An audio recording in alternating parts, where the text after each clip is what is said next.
Good morning. கால்ல இருந்து ஆணி நேத்து தான் ரிமூவ் பண்ணதுனால பாதம்ல ஒரு பள்ளம் இருக்கு. அப்படியே ஹோம் டாக்டர் கிட்ட லெக் எப்படி இருக்குன்னு சொல்லிட்டு, வண்டி எடுத்துட்டு நம்ம மஜாவான ரன்னிங் ஸ்பாட்டுக்கு வந்தாச்சு. இன்னைக்கு ஒரு 3K ரன் தான் நமக்கு. முடிச்ச உடனே பேண்டேஜ் பிஞ்சு ஸ்லைட்டா பிளட் வந்துருச்சு. அப்புறம் என்ன நொண்டி நொண்டி வீட்டுக்கு வந்து சேர்ந்துட்டேன்ல.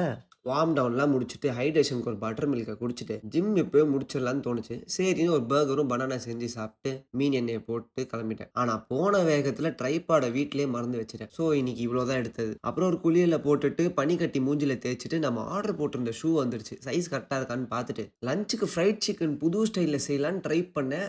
லைட்டா ஃபால்ட் ஆயிடுச்சு. நெக்ஸ்ட் டைம் பக்காவா பண்ணணும். ஆஃப் கேம்பஸ் சீரிஸோட கடைசி பகுதி பார்த்து முடிச்சுட்டு, நம்ம ட்ரெய்னிங்க்கு தேவையான ஸ்ப்ளிட்ட எக்ஸெல் ஷீட்ல ரெடி பண்ணிட்டேன். டின்னருக்கு சாலடும், கர்ட் மட்டும் தான் சாப்பிட்டேன். வீட்ல பால் இல்லன்னு சொன்னாங்க. சரி வாக்கிங்ல வாங்கிட்டு வருவோம்னு பார்த்தா எங்கேயுமே இல்ல. சரி நமக்கு என்ன இது புதுசா ஆசைப்பட்டது கிடைக்காம தான் போறது. கால் டேமேஜ் ஆன காரணத்தினால் சைக்கிள் எடுக்கல. சரி போல்ட் நட்லாம் டைட் பண்ணிட்டு நாளையிலேருந்து யூஸ் பண்ணுவோம்னு பண்ணிட்டேன். ஆர்டர் போட்ட பால் வந்துருச்சு. இந்த ஹீட்ல நைட்டு கூட வெளியில இருக்க முடியல. இன்னைக்கு நெறைய வேலை பார்த்ததுக்கு காம்பன்சேஷனா ஸ்ப்ரைட் சேர்த்து போட்டிருந்தேன். அப்புறம் ஸ்லீப்பிங் பில்ஸ போட்டுட்டு தூங்கியாச்சு. நாளைக்கு பார்ப்போம். பாய் பாய்.